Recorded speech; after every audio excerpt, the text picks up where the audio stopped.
9টি গুণ সহ অনন্ত অচিন্তনীয় গুণের অধিকারী, যিনি শীল, সমাধি, প্রজ্ঞা, নির্বাণের আলোতে অনন্ত অনন্ত চক্রবালকে আলোকিত করেছেন, সকল সত্যগণকে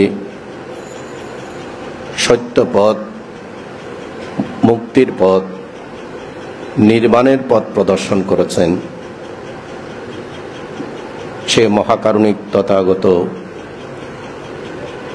সম্যক সম্বুদ্ধগণের চরণতলে সশ্রদ্ধে বন্দনা করছি।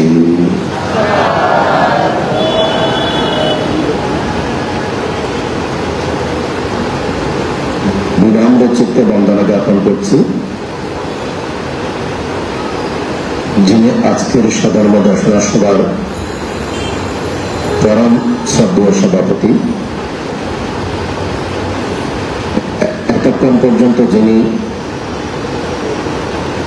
খুব সুন্দরভাবে গুরুগানটিকে উপস্থাপন করেছেন, সত্যকে উপস্থাপন করেছেন। কারণ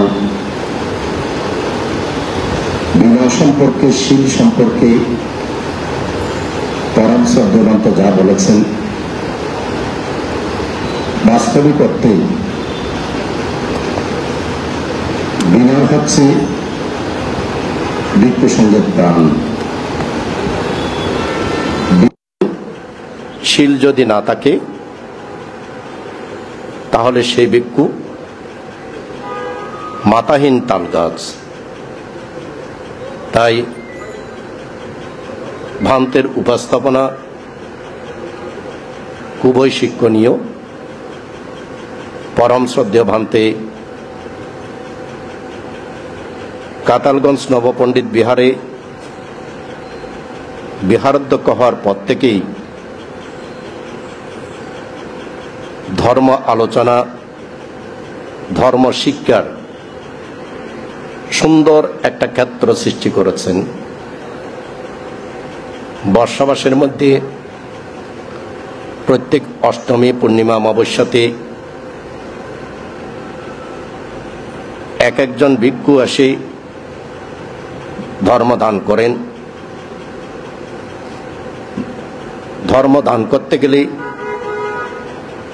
সেই ভিক্ষুকে যেমন ধর্মগ্রন্থ পাঠ করতে হয়, ধর্ম শিক্ষা নিতে হয় এবং পাশাপাশি ধর্মদানেরও সুযোগ প্রাপ্ত হয়। সেই সুন্দর পরিবেশ যিনি সৃষ্টি করেছেন পরম শ্রদ্ধেয় ডক্টর ভান্তে, অত্র বিহারের বিহারাধ্যক্ষ মহাতার আমার পরম কল্যাণ মিত্র মহাতার ভান্তের পবিত্র চরণে সশ্রদ্ধে বন্দনা করছি।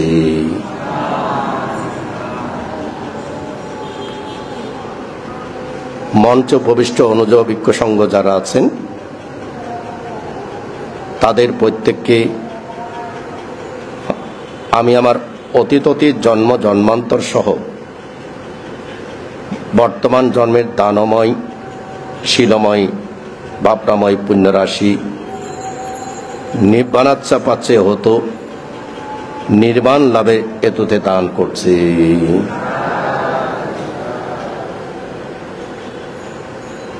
সম্মানিত পুণ্যার্থীগণ, আপনাদেরকে দান করছি আমার অতীত জন্ম জন্মান্তর সহ বর্তমান জন্মের দানময়, শীলময়, বাপরাময় পুণ্যরাশি নির্বাণাচ্ছা পাচ্ছে হতো সমস্ত পুণ্যরাশি আপনাদের নির্বাণ প্রাপ্তির হেতু হোক।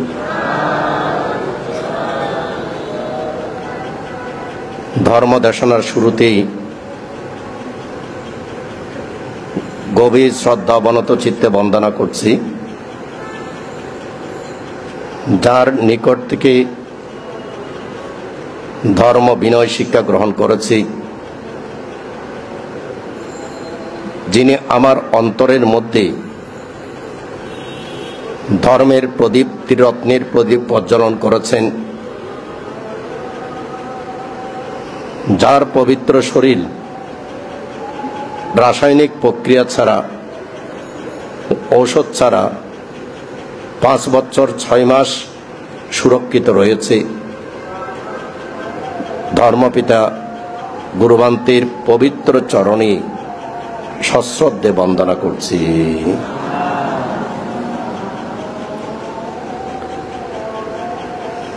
সম্মানিত পুণ্যার্থীগণ, পরিবার সুন্দর হলে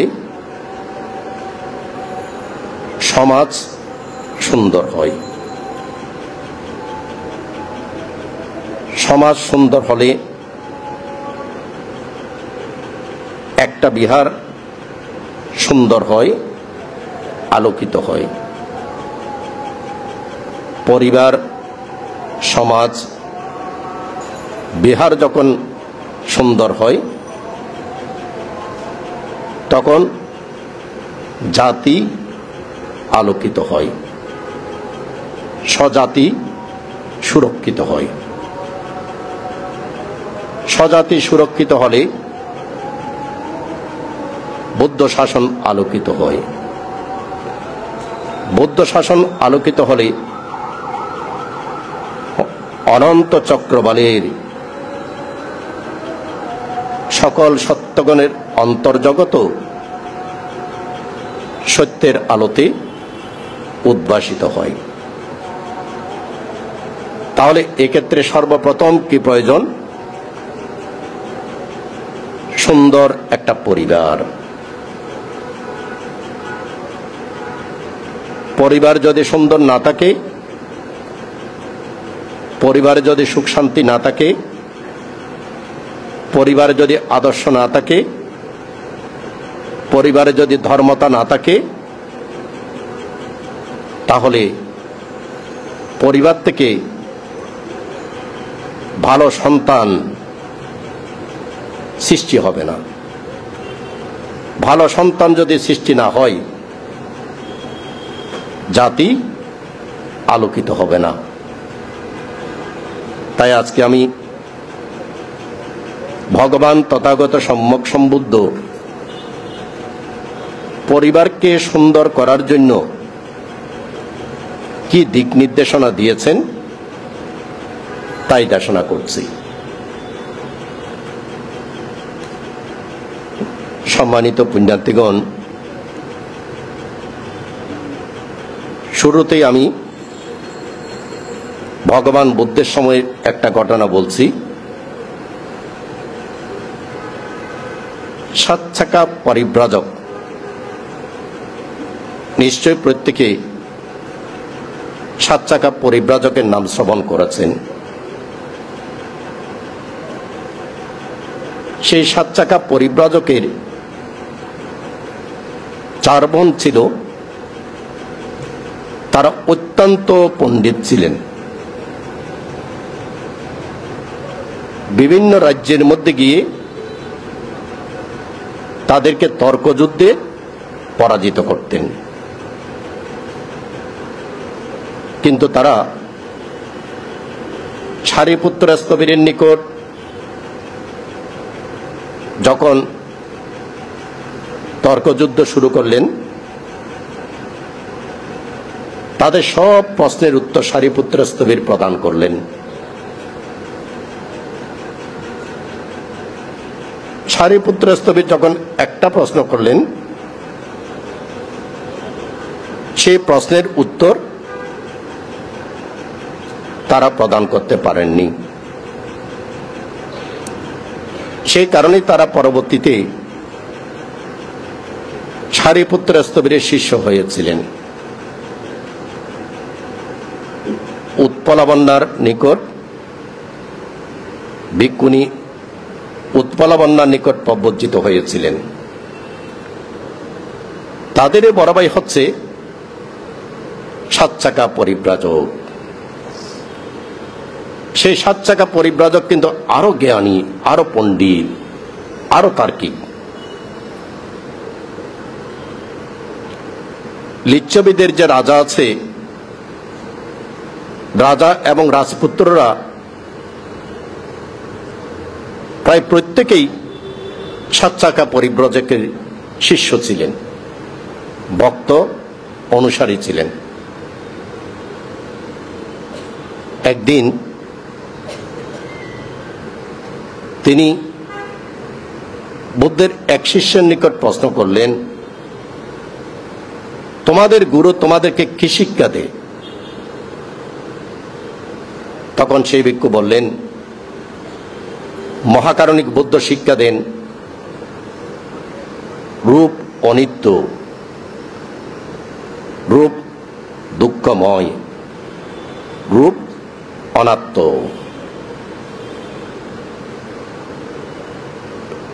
ঠিক এভাবে পঞ্চস্কন্ধ অনিত্য, দুঃখ এবং অনাত্ম। তখন 7 চাকা পরিব্রাজক চিন্তা করলেন, বুদ্ধ তো মানুষকে ভুল শিক্ষা দিচ্ছে, আমি বুদ্ধকে তর্কের মাধ্যমে, প্রশ্নের মাধ্যমে পরাজিত করব। তিনি নিশ্চিত হয়ে গেলেন যে বুদ্ধ ভুল শিক্ষা দিচ্ছেন। তখন তিনি লিচ্ছবি রাজপুত্র লিচ্ছবিবাসীকে আহ্বান করলেন, চলুন আমরা বুদ্ধের নিকট যাই।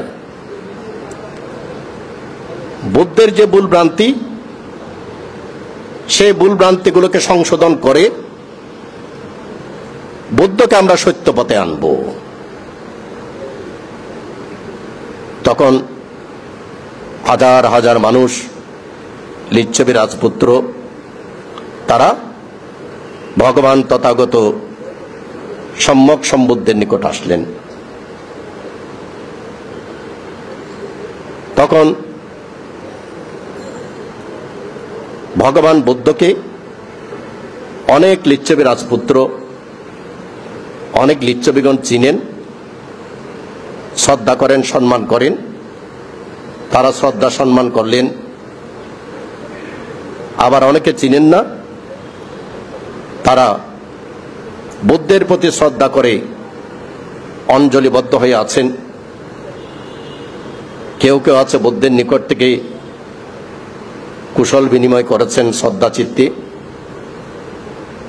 আবার কারো কারো মনের মধ্যে আছে যে আমাদের গুরু 7 চাকা পরিব্রাজক তো বলেছেন বুদ্ধ ভুল পথে আছেন, নিশ্চয় বুদ্ধ ভুল পথে আছেন, তাই বুদ্ধকে শ্রদ্ধা সম্মান করেননি। লিচ্ছবি রাজপুত্র বসলেন, বুদ্ধের প্রতি মত বিনিময় করলেন। তর্ক করতে আসলেও কিন্তু একে অপরের প্রতি শ্রদ্ধা আছে। বসার পর এবার বুদ্ধকে জিজ্ঞাসা করলেন, বুদ্ধ, আমি কি আপনাকে প্রশ্ন করতে পারি? তখন মহাকারণিক বুদ্ধ বললেন, হ্যাঁ 7 চাকা, তুমি প্রশ্ন করতে পারো। আপনি শিষ্যদেরকে কি শিক্ষা দেন? বুদ্ধ তো জানেন 7 চাকা কি বলতে চায়। তখন বুদ্ধ বললেন, আমি শিক্ষা দিই রূপ অনিত্য, রূপ দুঃখময়, রূপ অনাত্ম। ঠিক অনুরূপভাবে বেদনা, সংজ্ঞা, সংস্কার, বিজ্ঞান অর্থাৎ পঞ্চস্কন্ধ অনিত্য, দুঃখময়, অনাত্ম। বুদ্ধ, আপনার একটা কথা শুনে আমি কি আপনাকে একটা উপমামূলক ঘটনা বলতে পারি? তখন বুদ্ধ বললেন, হ্যাঁ সাত চাকা, তুমি বলো। তখন বললেন যে, বুদ্ধ, এই পৃথিবীতে অনেক গাছ গাছালা, অনেক কিছু রয়েছে যেগুলো পৃথিবীর উপরে ভিত্তি করে জন্ম। এই পৃথিবী যদি না থাকে তাহলে তারাও নেই। ঠিক অনুরূপভাবে আমাদের এই শরীরকে ভিত্তি করে, আমাদের এই পঞ্চস্কন্ধ ভিত্তি করে কুশল এবং অকুশল। পৃথিবীকে ভিত্তি করে যেভাবে গাছগাছালা, ঠিক অনুরূপভাবে আমাদের এই শরীরকে ভিত্তি করে, মনকে ভিত্তি করে সব পুণ্য এবং অপুণ্য। তাহলে এটা কিভাবে অনিত্য হবে? এটা কিভাবে অনাত্ম হবে? তখন বুদ্ধ আবার পাল্টা জিজ্ঞাসা করলেন, হে সাত চাকা, তাহলে কি তুমি মনে করো এই রূপ নিত্য, এই পঞ্চস্কন্ধ নিত্য এবং অনাত্ম? শুধু আমি কেন,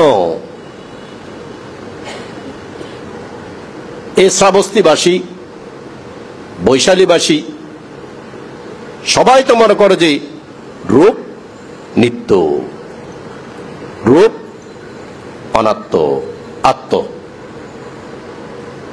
রূপ অনাত্ম নয়, রূপ আত্ম। তুমি ঠিক বলছো তো? হ্যাঁ, আমি ঠিক বলেছি। তারপর বুদ্ধ জিজ্ঞাসা করলেন,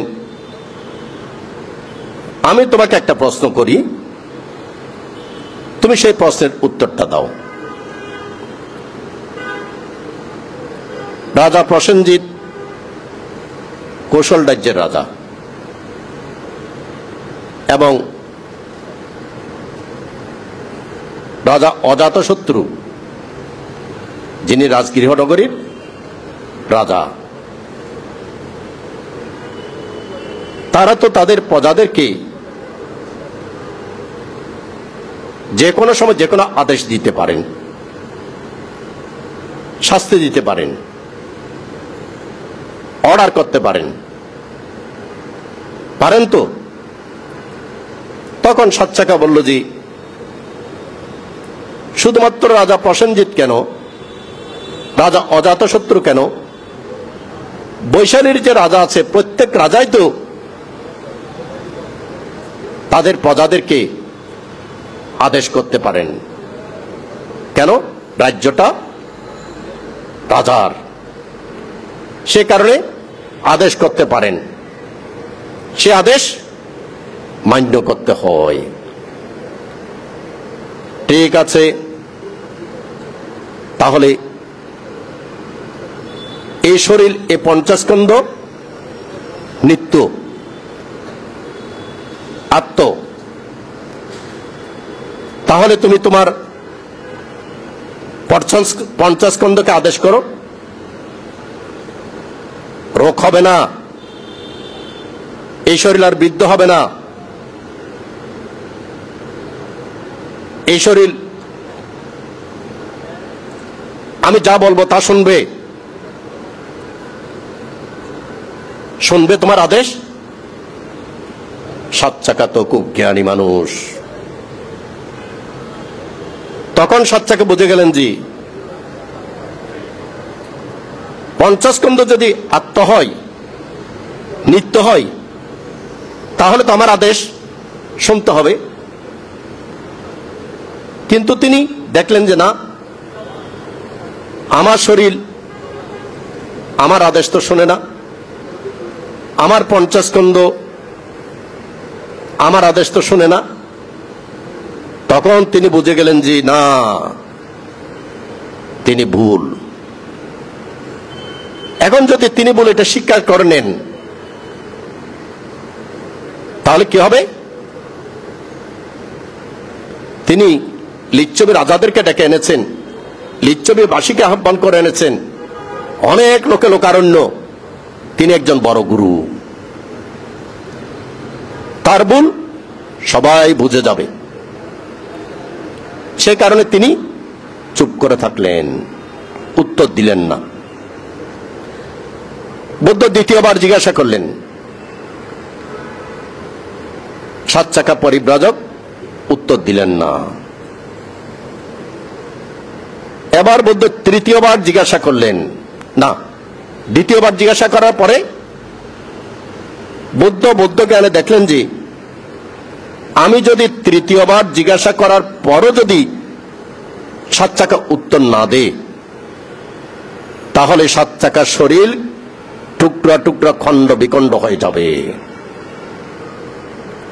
সে কারণে বুদ্ধ তৃতীয়বার আর জিজ্ঞাসা করলেন না। কেন জিজ্ঞাসা করলেন না? কারণ মহাকারণিক বুদ্ধ যখন কারো সঙ্গে ধর্ম বিষয়ে আলাপ করেন, তার আগে বুদ্ধ তিনি সম্যকভাবে অবগত হন যে আমি যে আলাপ করব, এই আলাপের কারণে যে আলাপ করবে তার উপকার কি হবে। সে রক্ষাপ্রাপ্ত হবে তো, সে মার্গফল প্রাপ্ত হবে তো, আর যারা শুনবে তারাও রক্ষাপ্রাপ্ত হবে তো, তারাও মার্গফল প্রাপ্ত হবে তো। অর্থাৎ ভগবান সম্যক সম্বুদ্ধ সকলের কল্যাণেই তিনি ধাম্মা সাক্ষাৎ করেন, ধর্ম আলোচনা করেন। তাহলে সাত চাকা পরিব্রাজককে তৃতীয়বার জিজ্ঞাসা করলে তার শরীর টুকরা টুকরা হয়ে যাবে। সে কারণে বুদ্ধ তৃতীয়বার জিজ্ঞাসা করলেন না। দেবরাজ শক্র দেখলেন যে সাত চাকা পরিব্রাজক উত্তর দিচ্ছেন না, তিনি বড় গুরু। তাই দেবরাজ শক্র একেবারে যজ্ঞের বেশ ধারণ করে বিভৎসভাবে একটা বড় মুগুর নিয়ে সাত চাকা পরিব্রাজককে দেখা দিলেন, হয় উত্তর দাও, নতুবা এটা দিয়ে মেরে তোমার মাথা আমি টুকরা টুকরা করে ফেলবো।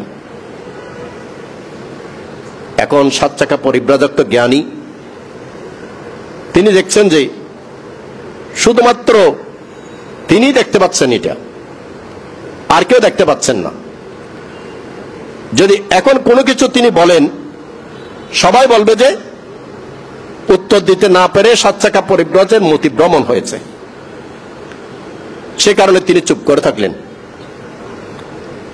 আবার দেবরাজ শক্র তিনি বললেন, উত্তর দেবে নাকি মাথা টুকরো টুকরো করে ফেলবো। ভয় পেয়ে তিনি বুদ্ধের চরণ তলে লুটে পড়ে বললেন, বুদ্ধ, ইহাই সত্য, রূপ অনিত্য, রূপ দুঃখময়, রূপ অনাত্ম, পঞ্চস্কন্ধ অনিত্য, দুঃখ, অনাত্মময়। সম্মানিত পুণ্যার্থীগণ, এই ঘটনা বলার সঙ্গে সঙ্গে আমরা কি বুদ্ধের দলে নাকি আমরা সাত চাকা পরিব্রাজকের দলে? একটু চিন্তা করবেন। আমরা বৌদ্ধ ধর্ম অবলম্বী ঠিক, প্রত্যেকে আমরা বৌদ্ধ ধর্ম অবলম্বী, কিন্তু বাস্তবিক চেতনায় আমরা কি বৌদ্ধের দলে নাকি সাত চাকা পরিব্রাজকের দলে? বাস্তবিক অর্থে আমরা প্রত্যেকে কিন্তু সাত চাকা পরিব্রাজকের দলে। আমরা মনে করে কি আমি আমার, এটাই বাস্তব সত্য, এটাই নিত্য। এ আমি আমার, এটা আত্ম। আমাদের মধ্যে প্রত্যেকে চিন্তা করে দেখুন, 7 চাকা পরিব্রাজক যেভাবে বলেছেন, মাটিতে যেভাবে গাছ উৎপন্ন হয়, আমাদেরও প্রত্যেকের ধারণা কি পুণ্য অপুণ্য সপ্ত এই 50 স্কন্ধ। তাহলে আমাদের বাস্তবিক অর্থের চিন্তাটা ওই আমি আমার নিত্য এবং আত্মার মধ্যে সীমাবদ্ধ বলেই আমরা কিন্তু প্রত্যেকে শুধুমাত্র এই জীবনটাকে কিভাবে প্রতিষ্ঠিত করব, এই পরিবারটাকে কিভাবে প্রতিষ্ঠিত করব, কিভাবে টাকা পয়সা ধন সম্পদ স্ত্রী পুত্র কন্যা এইগুলোকে সাজাবো, আমাদের শুধু চিন্তা ওই 7 চাকা পরিব্রাজকের মতো এই আমি এবং আমারকে নিয়ে। আমরা কিন্তু বুদ্ধের দলে নই। বুদ্ধের দলে যদি হতো আমাদের মধ্যে চিন্তা আসতো কি অনিত্য, দুঃখ, অনাত্মা। তাহলে শুধুমাত্র অনিত্য চিন্তাটা যদি আসতো, আমাকে চলে যেতে হবে, মৃত্যু অনিবার্য, মৃত্যুর পরে এখানে আমি বলতে আর কিছু নেই। আমি আজকে মা, আমি আজকে বাবা। এই মা এবং বাবা শুধু কি এই জন্মে, সংসারটাকে শুধুমাত্র এই জন্মে করেছেন? অসংখ্য অসংখ্য জন্মে আপনি মা বাবা হয়েছেন, কিন্তু প্রত্যেকটা জন্মে আপনাকে মৃত্যুবরণ করতে হয়েছে। প্রত্যেকটা জন্মে। গত জন্মেও ধরুন আপনি না কোথাও না কোথাও ছিলেন। ধরুন যে শিশুর বয়স 2 বছর 3 বছর আগেও সে যদি মনুষ্যলোক থেকে আসে, সে কারো না কারো পিতা ছিল, কারো না কারো দাদু ছিল। তার কারো না কারো পিতা দাদু যে ছিল, যে পরিবারের জন্য তিনি সবকিছু করেছেন, সেই পরিবারটাকে ওনার আছে? নাই। কিন্তু এই অনিত্য চিন্তা কি আমাদের ভিতরে উৎপন্ন হয়? অনিত্য চিন্তা আমাদের ভিতরে উৎপন্ন হয় না। সম্মানিত পুণ্যার্থীগণ,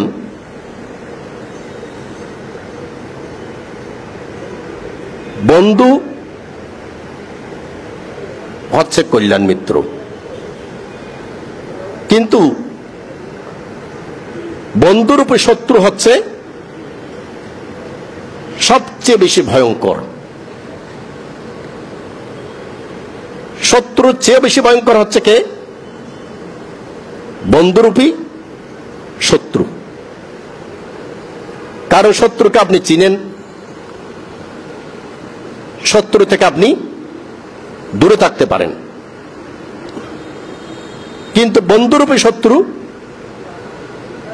আপনি জানেন যে ও আমার বন্ধু, আমাকে বিপদে আপদে রক্ষা সহায়তা করবে, কিন্তু সে বন্ধুরূপী শত্রু। আমাদের প্রত্যেকের মধ্যে জন্ম জন্মান্তর থেকে একজন বন্ধুরূপী শত্রু আছে, যে বন্ধুরূপী শত্রু সদা সর্বদা আমাদেরকে হত্যা করার চেষ্টা করছে, সদা সর্বদা। শুধুমাত্র এই জন্মে নয়, জন্ম জন্মান্তর থেকেই এই বন্ধুরূপী শত্রু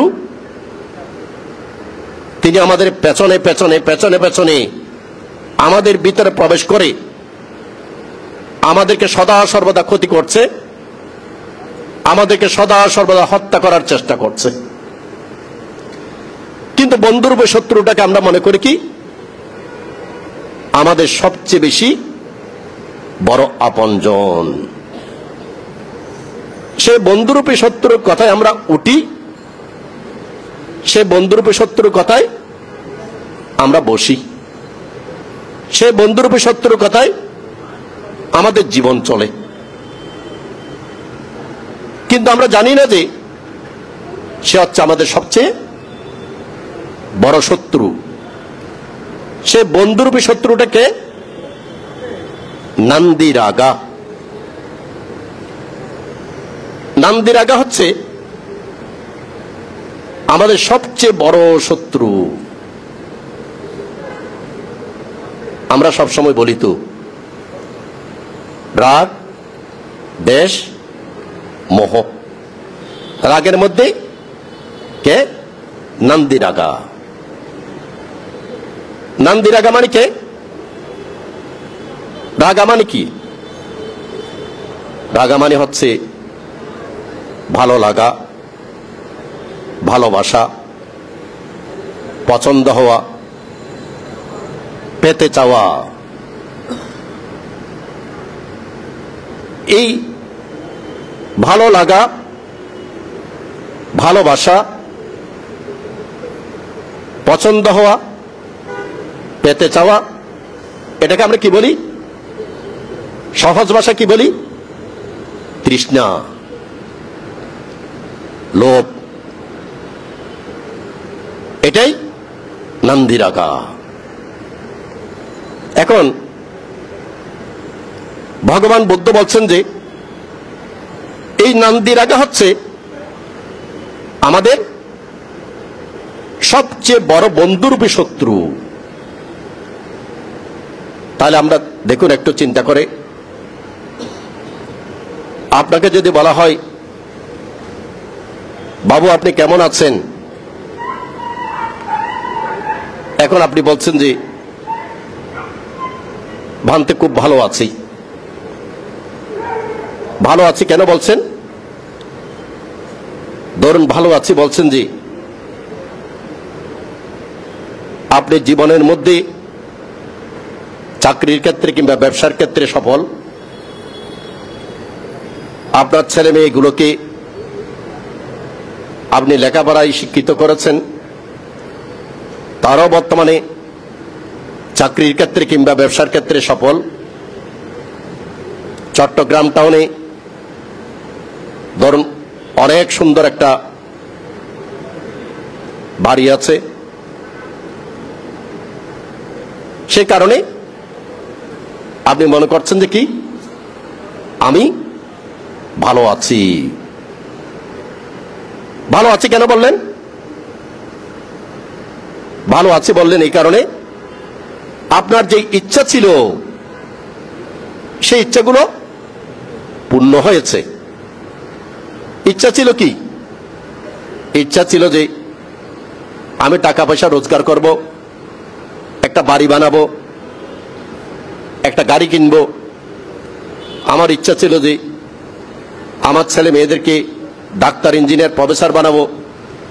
আমাদের ছেলে মেয়েরা, আপনার ছেলে মেয়ে ডাক্তার, ইঞ্জিনিয়ার, প্রফেসর হয়েছে। তাহলে আপনার ইচ্ছা যখন পরিপূর্ণ হয়েছে, পছন্দ যখন পরিপূর্ণ হয়েছে, ভালো লাগা যখন পরিপূর্ণ হয়েছে, আপনি বললেন কি আমি ভালো আছি। কিন্তু এই যে তৃষ্ণাটা পরিপূর্ণ হওয়া, ইচ্ছাটা পরিপূর্ণ হওয়া, এখানে কার সঙ্গে আপনি বন্ধুত্ব করছেন? নান্দিরাগার সঙ্গে বন্ধুত্ব করছেন। নান্দিরাগার সঙ্গে বন্ধুত্ব করে আপনি ভালো আছেন বলছেন যে নান্দিরাগা আপনার খুব কাছাকাছি চলে এসেছে, একেবারে প্রিয় হয়ে গেছে। শুরুতেই বলেছি নান্দিরাগা মানে কি? ভালো লাগা, ভালোবাসা, পছন্দ হওয়া, চাওয়া, এটা হচ্ছে কি নান্দিরাগা। এগুলো পূরণ হয়েছে বলে আপনি নিজেকে প্রাউড ফিল করছেন যে আমি অমুকের বাবা, আমার বাড়ি আছে, আমার গাড়ি আছে, এই কারণে আপনি ভালো আছেন বলছেন যে। তাহলে নন্দীরাগার সঙ্গে একাত্ম হয়ে আপনি ভালো আছি বলছেন। পরক্ষণে আবার চিন্তা আসলো ছেলে দুইটাকে বিয়ে করাতে হবে। ঠিক আছে, ছেলে দুইটাকে বিয়ে করালেন। আপনার একেবারে মনের মতো দুইজন বৌমা পেলেন। যখন ছেলেকে বিয়ে করানোর ইচ্ছা, চাওয়া, এটা এই চাওয়াটা পূরণ হয়ে গেছে, বৌমা ভালো পেয়েছেন, তখন আপনার চাওয়া ইচ্ছা আরো পরিপূর্ণ হলো। নন্দীরাগার সঙ্গে বন্ধুত্ব আরো ঘনিষ্ঠ হলো। কিছুদিন পরে ছেলেকে বললেন যে বাবা,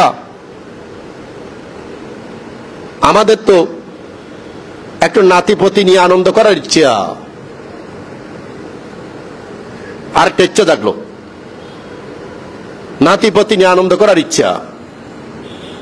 ঠিক আছে, মা বাবা যেহেতু বলছে যে নাতিপতি নিয়ে আনন্দ করার ইচ্ছা, তাদের ইচ্ছাটাও পূরণ করে দিল, নাতিপতি হলো। নাতিপতি হওয়ার পরে এখন আপনি নাতিকে কি বলেন? ও বাবা, নাতি হল তার ফরান ফরান বলেন না? নাতি আছে না? আছে নয়? নাতি আনার ফরান নয়? হ্যাঁ, ফরান, কলজিয়া কলজিয়া। নাতি হল তার ফরান, নাতি হল তার কলজিয়া। তাহলে আপনি কি করছেন যে চাওয়া পাওয়া বেড়ে যাচ্ছে, তৃষ্ণার স্রোত বাড়ছে, নন্দীরাগার সঙ্গে আরো আপনি ঘনিষ্ঠ হচ্ছেন, আর আপনি ঘনিষ্ঠ হচ্ছেন। এইভাবে নন্দীরাগার সঙ্গে ঘনিষ্ঠ হয়ে আপনি ভুলে গেলেন যে ওই সাতচাকা পরিব্রাজকের মতো ভুলে গেলেন যে জীবন নিত্য বলে এগুলো করেছেন, জীবন নিত্য বলে এগুলো করেছেন, আমার বলে করেছেন। আপনি প্রাউড করছেন কেন? আমার। তাহলে সাত চাকার সঙ্গে আপনার কোনো পার্থক্য আছে? সাত চাকার সঙ্গে আপনার কোনো পার্থক্য নেই। আপনার পরম বন্ধু হচ্ছে কে? নন্দীরাগা। তাহলে নন্দীরাগা মানে কি? যদি আমরা বলে থাকি, বুদ্ধের ভাষায় বলে থাকি রাগা অগ্নি। রাগ এটা কি? অগ্নি। এটা দেশা অগ্নি, মোহ অগ্নি। এখন দেখুন, সকালে ঘুম থেকে ওঠার পরে প্রতিনিয়ত আপনার চক্ষু, কর্ণ, জিহ্বা, নাসিকা, ত্বক, মন দিয়ে কি প্রবেশ করছে? অগ্নি প্রবেশ করছে।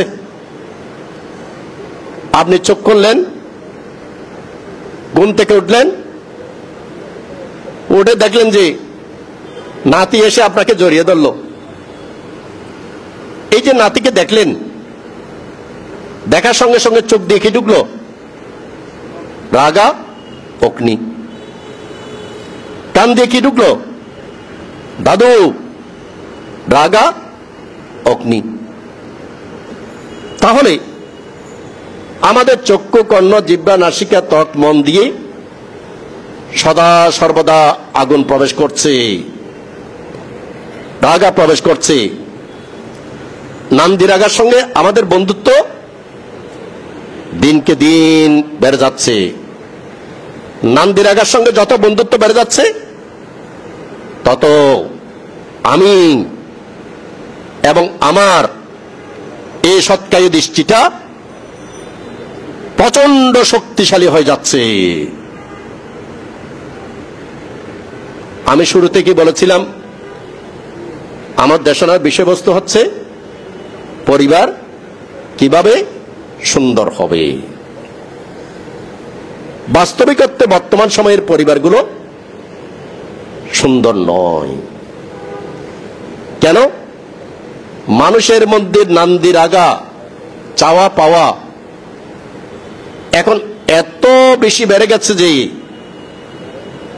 তার ভিতরে কোনো সামঞ্জস্য নেই, একেবারে কোন রকমের সামঞ্জস্য নেই। দেখেন, পরিবার যদি সুন্দর হতে হয় তাহলে ভগবান বুদ্ধ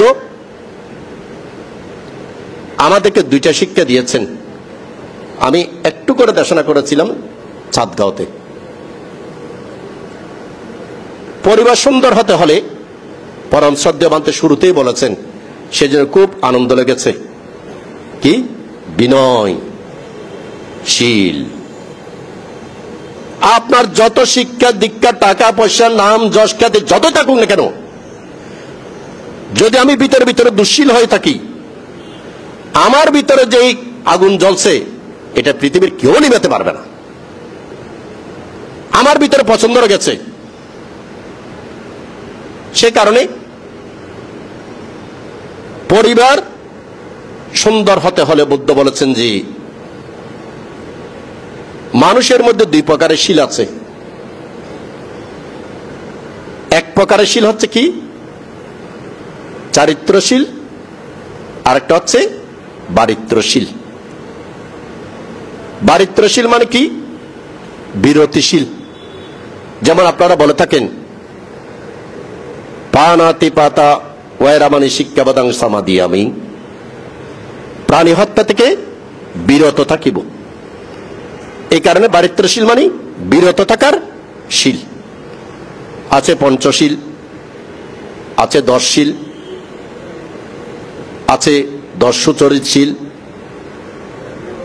আছে আমাদের বিজ্ঞদের 227 শীল, এরকম আরো শীল আছে। এগুলো হচ্ছে কি? বিরত থাকার শীল। বুদ্ধ একজন মানুষকে সুন্দর থাকার জন্য শুধুমাত্র বিরত থাকার শীল নয়, পাশাপাশি চারিত্রশীলের কথা বলেছেন। কারণ ধর্ম করতে গেলে সর্বাগ্য কি প্রয়োজন? সর্বাগ্য প্রয়োজন সুন্দর একটা পরিবেশ, সুন্দর একটা পরিবার। সুন্দর একটা পরিবেশ, সুন্দর একটা পরিবারের জন্য বুদ্ধ চারিত্রশীলের মধ্যে বেশ কিছু শিক্ষা আমাদেরকে প্রদত্ত করেছেন। এই বুদ্ধের প্রগতিশীলগুলোকে, নিয়মগুলোকে, আচারগুলোকে আমাদেরকে পালন করতে হবে। যদি আমরা পালন না করি তাহলে আমরা কখনো সুন্দর মানুষ হতে পারবো না, কোনদিন সুন্দর মানুষ হতে পারবো না।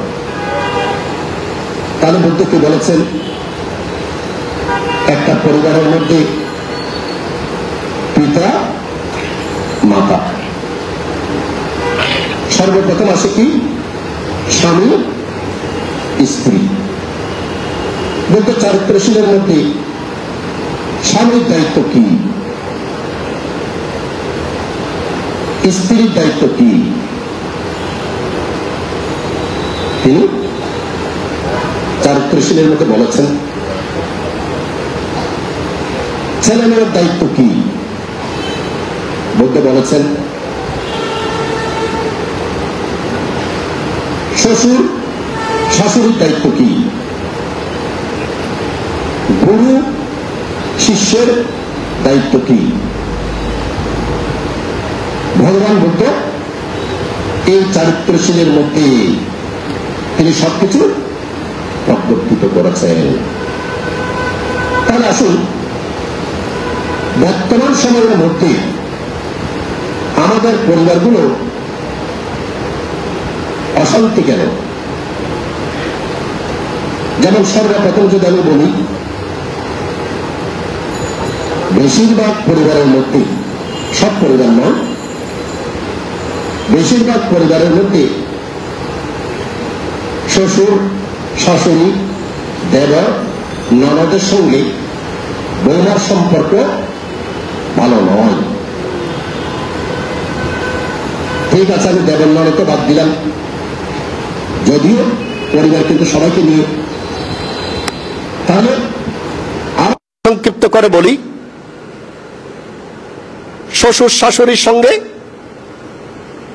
বৌমার সম্পর্ক বেশিরভাগ ক্ষেত্রে ভালো নয়। তাহলে ভালো নয় মানে কি? ভালো নয় মানে এখন শ্বশুর শাশুড়ি তাদের যে দায়িত্ব, সেই দায়িত্ব সঠিকভাবে পালন করছে না, এবং বৌমা সঠিকভাবে দায়িত্ব পালন করছে না। এদিকে আবার পিতামাতা এবং ছেলে, শুধু বৌমার কথা বললে হবে না, এখানে ছেলে আর বৌমা। তাহলে এখানেও পিতামাতা তাদের দায়িত্ব সঠিকভাবে পালন করছে না, আবার এদিকে ছেলে, সেও সঠিকভাবে বুদ্ধ যে চারিত্রিক শীলের কথা বলেছেন, সেই চারিত্রিক শীল সঠিকভাবে পালন করছে না। পালন না করার কারণে কি হয়ে গেল? পুরা পরিবারটার ভিতরে অশান্তি হয়ে গেল। এখন অশান্তির হেতুটা কি? অশান্তির হেতুটা যদি চিন্তা করে দেখেন, সর্বপ্রথম দেখবেন কি, পিতামাতা ছোটকাল থেকে একটা ছেলেকে একেবারে যখন 3 বছর 4 বছর হয়, পিতামাতা সন্তানের শিক্ষার জন্য সব কিছু করেন। বলতে গেলে সন্তানকে প্রতিষ্ঠিত করাই হচ্ছে পিতামাতার স্বপ্ন। পিতামাতার স্বপ্ন। সন্তান হাসলে মা বাবা হাসে, সন্তান কান্না করলে মা বাবা কান্না করে। তার তো এখানে নন্দিরাগার সঙ্গে এত বেশি বন্ধুত্ব হয়ে গেছে যে সন্তান হাসলে মা বাবা হাসে, সন্তান কান্না করলে মা বাবা কান্না করে। সন্তান যদি অসুস্থ হয়, মা বাবার ঘুম নাই। তাহলে পিতামাতার সব কিছু হচ্ছে কাকে নিয়ে? যত তৃষ্ণা কাকে নিয়ে? সন্তানকে নিয়ে। সেজন্য কি বলে, হবুক অফুক তোর সারা তাই বেশ তেমনি হয়। ঠিক তো বলেন? তো সবাই বলেন। হয়তো বলবেন যে বানতে আপনি কি বলেন, আমি কি আমার ছেলেকে আমার মেয়েকে দেখতে পারবো না? বুদ্ধকে সেই শিক্ষা দিয়েছেন না? বুদ্ধ সেই শিক্ষা দেননি। আপনার ছেলেকে মেয়েকে আপনি যথার্থভাবে দেখতে পারবেন, যথার্থভাবে, ওখানে একটা শব্দ আছে, যথার্থভাবে দেখতে পারবেন। কিন্তু আপনি যথার্থভাবে না দেখে আপনি যদি তৃষ্ণাত্ম চিত্তে যদি দেখেন, যখন সন্তানকে তৃষ্ণাত্ম চিত্তে দেখেন, তখনই ওখানে নন্দী রাজা তার রাজত্ব দখল করছে। আপনি যদি মৈত্রী, করুণা, মুদিতা, উপেক্ষা চিত্তে কর্ম এবং কর্মফলের প্রতি বিশ্বাস রেখে সন্তানকে ভালোবাসেন, তাহলে নন্দী রাজার সঙ্গে আপনার সম্পর্ক হচ্ছে না। কিন্তু তা তো না। আপনি কর্ম এবং কর্মফল টর্মফল এগুলো বুঝেন না। ছেলে মেয়েটিকে গোল্ডেন এ প্লাস পাইনি, এখানে কর্মফল টর্মফল করে কিছু বুঝবেন না, পাগল হয়ে গেছেন, পাগল পাগল। কান্না করতে করতে ছেলে যদি 10% কান্না করে, মা বাবা 90% যোগ হয়ে 100% কান্না করে, ঠিক না? কেন? তৃষ্ণার্ত, তৃষ্ণার্ত হয়ে গেছেন। এই যে সন্তানের প্রতি তৃষ্ণার্ত, নন্দীর আগার সঙ্গে বন্ধুত্ব, শত্রুর সঙ্গে বন্ধুত্ব, এটা আপনাদের ক্রমশ বাড়তে বাড়তে বাড়তে বাড়তে বাড়তে বাড়তে এত বেশি হয়ে গেছে যে আপনারা সন্তান ছাড়া কিছুই চিন্তা করতে পারেন না। এটা কার সন্তান? আমার সন্তান, আমার। তাহলে আপনি কার দলে? 7 চাকা পরিব্রাজকের দলে, বুদ্ধের দলে নয়। আপনি হিন্দু, আপনি 7 চাকা পরিব্রাজকের দলে। আর তো আমার সন্তান তো। এখন এই চিন্তা করে আপনি এই মন মানসিকতা নিয়ে আপনার সন্তান অনার্স পাস করেছে, মাস্টার্স পাস করেছে, কিংবা ডাক্তার হয়েছে, কিংবা ইঞ্জিনিয়ার হয়েছে, তারপর ভালো চাকরি পেয়েছে। ভালো চাকরি পাওয়ার পরে এবার আপনি ছেলেকে বিয়ে দেবেন। ভালো করে শুনবেন কিন্তু, ছেলেকে বিয়ে দেবেন। এখন ছেলেকে বিয়ে দেওয়ার জন্য পাত্রী খুঁজলেন, ঠিক আছে, আপনার মনের মতো করে পাত্রী পেলেন। পাত্রী পাওয়ার পরে আপনি ওই আপনারা মা বাবার পক্ষ, ওই মা বাবার পক্ষ, সমাজ, সব কিছুকে সাক্ষী রেখে আপনি কি করলেন? আপনার সন্তান, মেয়েটাকে আপনি স্বামীর হাতে গছাই দিলেন, আবার স্বামীটাকেও একে অপরের হাতে গছাই দিলেন। গছাই দিয়ে কি করলেন? এখন মা বাবা বাস্তবিকতা কি করলেন? বাস্তবিকতা করলেন যে আজকে থেকে এই স্বামী তোমার, এই স্ত্রী তোমার। এখন আমাদের ছেলে মেয়েরা তো এখন অনেক শিক্ষিত। মেয়েরা তো জানে যে বিয়ে হওয়ার পরে এই স্বামী কার? আমার। কারণ আপনি সমাজকে সাক্ষী রেখে, আগুনকে সাক্ষী রেখে, ধর্মকে সাক্ষী রেখে আপনি বলেছেন এই স্বামী তোমার। এখন ভিতরে ভিতরে এই যে 30 বছর লালন পালন করেছেন এই ফুয়ার, এখানে যুদ্ধ শুরু হয়ে যায়। এখন আপনি মন মানসিকতার দিক থেকে চিন্তা করছেন যে এই ছেলে তো আমার, এখন বউ হতে এই জামাই তো আমার, লাগাও ঠেলাঠেলি এই আমারকে নিয়ে। লাগে কিনে দেখেন, প্রত্যেক পরিবার লাগে কিনে দেখেন। এখন ছেলে বেচারা ভালো যদি হয়, মহাবিপদে পড়ে গেছে। মা বাবার কথা শুনলে বোমা হতে আর হতে হতে কিচ্ছু না চলে হতে, কিন্তু মা বাবার হতে চলে হতে। আমাদেরকে কান্না করে করে মেয়েরা বলতে যায়, বানতে হয় আর হতে হতে কিলো না উনি হয়, উদয় হয়তো মা বাবার কথা চলে হতে। আবার যদি বউয়ের কথা চলে, আবার মা বাবা সে কান্না করে বলে যে বানতে এত কষ্ট করে মানুষ করিলাম হয়তো আর হয়তো এখন আর নাই, এখন হয়তো বউয়ের হতে কিছু চলে হয়তো। এখানে কে কে আপনাদেরকে কে করাচ্ছে? নন্দীর আগা। এখানে কে করাচ্ছে? ওই 7 চাকা পরিব্রাজকের নিত্য এবং আত্ম। দেখেন, সেই কারণে এখন বৌমা এবং শ্বশুর শাশুড়ির মধ্যে আস্তে আস্তে আস্তে আস্তে বিরোধ শুরু হয়। প্রত্যেক পরিবারে আস্তে আস্তে বিরোধ শুরু হয়। এই বিরোধের মাত্রাটা কোথায় গিয়ে শেষ হয়? পুরো পরিবারের মধ্যে অশান্তির আগুন জ্বলছে। সব পরিবারের মধ্যে অশান্তির আগুন জ্বলছে। কেন?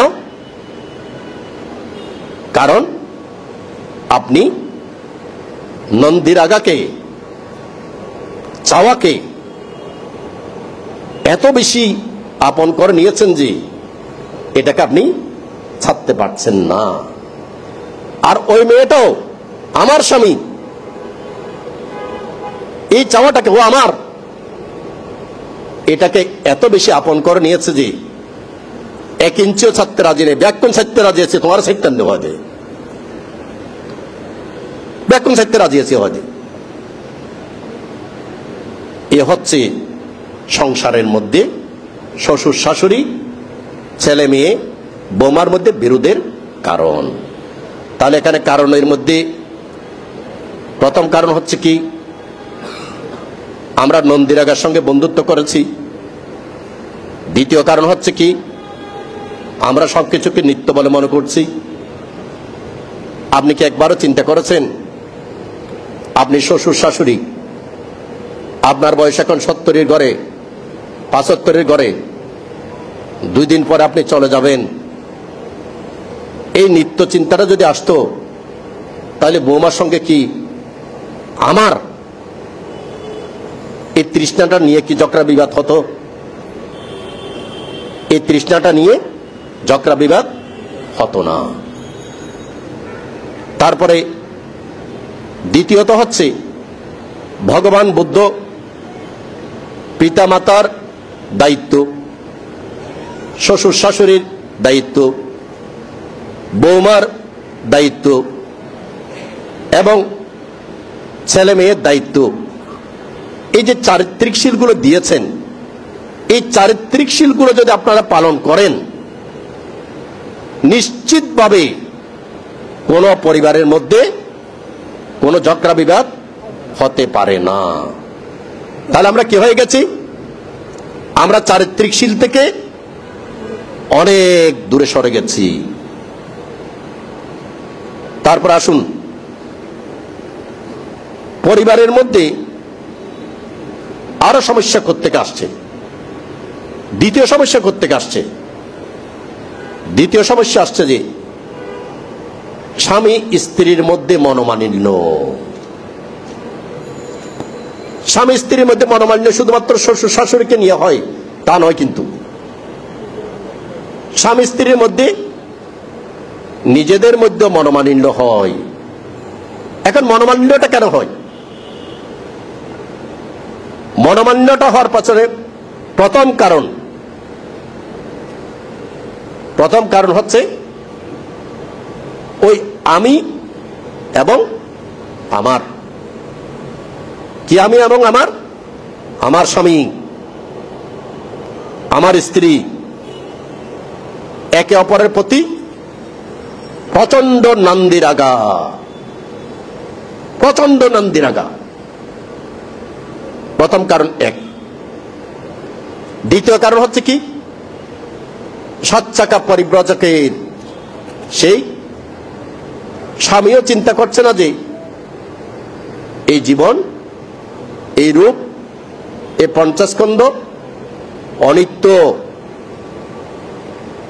স্ত্রীও চিন্তা করছে না যে এই জীবন, এই 50 স্কন্ধ অনিত্য। আমরা দিনকে দিন বৃদ্ধ হচ্ছি, এটা জানে না। এটা না জানার কারণে চাওয়া পাওয়া খুব বেড়ে গেছে। এই চাওয়া পাওয়া বেড়ে যাওয়ার কারণে হয়তোবা স্ত্রীর চাওয়া পাওয়া স্বামী পূরণ করতে পারছে না, কিংবা স্বামীর চাওয়া পাওয়া স্ত্রী পূরণ করতে পারছে না। এই না পারার কারণে পরিবারের মধ্যে, স্বামী স্ত্রীর মধ্যে ঝগড়া বিবাদ হচ্ছে।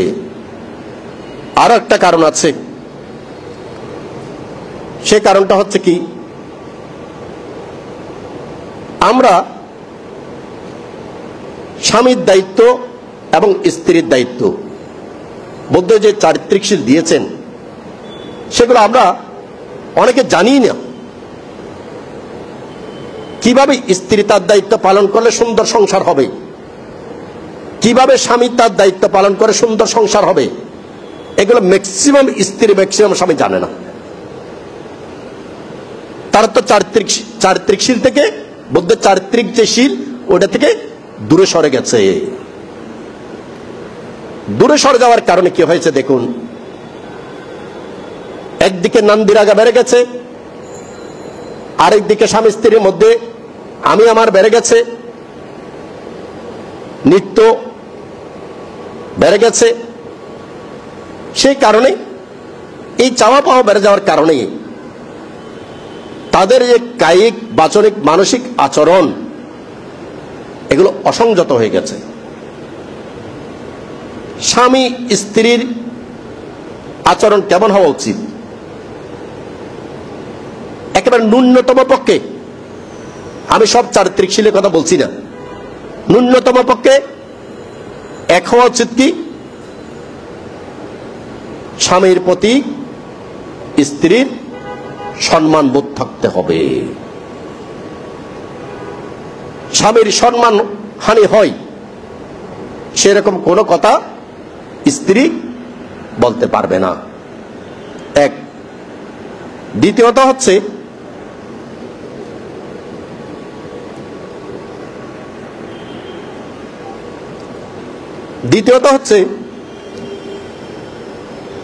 স্ত্রীর প্রতি স্বামীর মৈত্রী থাকতে হবে।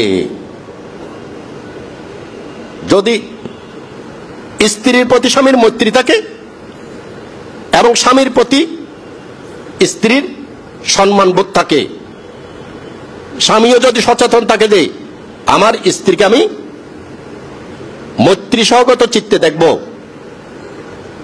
তার সম্মান আমি দেখব, স্ত্রীও চিন্তা করবে যে আমার স্বামীর সম্মান হানি হয় এরকম কোন বাক্য আমি বলবো না, কায়িক বাচনিক মানসিক ভাবে আমি বলবো না। ন্যূনতম পক্ষে এই জিনিসটা যদি থাকে তাহলে কি হবে, স্বামী স্ত্রীর মধ্যে একটা সুসম্পর্ক হবে। যেমন ধরুন, স্বামী সকালে অফিসে হোক ব্যবসায় হোক বের হলো, অফিসে বলেন ব্যবসায় বলেন সেখানে অনেক ঝামেলা, কারণ টাকা পয়সা রোজগার করা তো সহজ নয়। সে অফিসে হোক ব্যবসায় হোক একটা একরকম যুদ্ধ করে। ধরুন 7টার সময় বের হয়েছে, বাড়িতে আসলো ধরুন সন্ধ্যা 7টার সময় কিংবা 6টার সময় 7টার সময়, আরো কত অনেকে দেরি করে আসে। এখন আসার সঙ্গে সঙ্গে স্ত্রী দেখা গেল কি স্বামীর মন মানসিকতা কোনো কিছু চিন্তা না করে সে এমন ভাবে কায়িক বাচনিক মানসিক ভাবে সে স্বামীকে কিছু বলে, তখন স্বামী তার স্ত্রীর সে বলাটাকে সে ভালোভাবে অ্যাকসেপ্ট করতে পারে না। কেন? সে এমন একটা পরিবেশ থেকে আসছে, টাকা পয়সার জন্য এমন একটা যুদ্ধ করে আসছে, আসার সঙ্গে সঙ্গে হয়তো বা স্ত্রী ঘরের দরজা খুলে বসছে, স্ত্রী এমন কিছু বলে ফেললো, যে কোনো একটা সমস্যার কথা বলে ফেললো, তোমার ইয়ানতে মহিলামদের তুই আইন না, পল্লা ছাঁতর ভিতরে হয়ে ফেলাইল, ঠিক না? তাহলে এই যে স্ত্রী তোমার ইয়ানতে মহিলাদের আইন না, এই কথাটা কি ওই সময় বলাটা কি যুক্তিসঙ্গত? যুক্তিসঙ্গত কিনা আপনারা চিন্তা করে দেখবেন। আমি সংসার টংসার ন করি তো নাই, আসলে কইন্য পারি, যত সব বিচারের দায়িত্ব ওনারাই দিন দাজিয়ে। এখন স্ত্রী ওদিকে সন্তান পালারও মানে একটা যুদ্ধ করা, আর এখনকার সন্তানগুলো বাপরে বাবা, গরুর বাচ্চা যেরকম করে অনের সঙ্গে সঙ্গে মারে দূর, এখনকার সন্তানগুলো বাবা এমন একটা অবস্থা সিবি দল্লি ফুলি উঠে। এখন স্ত্রীও তো সারাদিন এই সন্তানকে লালন পালন করেছে, স্ত্রীও তো ঘরের দায়িত্ব সব পালন করেছে, করে নাই? স্বামী অফিস থেকে এসে হঠাৎ করে স্ত্রীকে একটা অর্ডার করে দিল। স্বামীও চিন্তা করলো না যে আমার স্ত্রী পরিবারের মধ্যে কেমন মন মানসিকতা নিয়ে, ছেলে মেয়ে নিয়ে কেমন অবস্থায় আছে, এটা স্বামীও চিন্তা করলো না, একটা অর্ডার মারিয়ে দিল। এখন ধরুন এর মধ্যে স্ত্রী তার সন্তানকে নিয়ে কাজ নিয়ে তার মাথার মেজাজ 440 আছে। এখন স্বামী যখন এসে তাকে একটা অর্ডার করে দিল, তখন একেবারে ওই তরকারির মধ্যে দেয় না, তেল দিলে যেরকম ছ্যাপ করে উঠে, এখন স্বামী একটা বলার পরে সঙ্গে সঙ্গে স্ত্রীও ছ্যাপ করে উঠল। এখানে ব্যাপারটা দাঁড়ালো কি, স্বামী এবং স্ত্রী একে অপরের দায়িত্বটুকু সঠিকভাবে পালন করেনি। সঠিকভাবে পালন করেনি বলে এখানে এটা সৃষ্টি হয়েছে। ভগবান বুদ্ধ কি শিক্ষা দিচ্ছে দেখেন। যেমন ধরুন সারিপুত্র স্থবির সত্য, তিনি সঞ্জয়ের শিষ্য ছিলেন।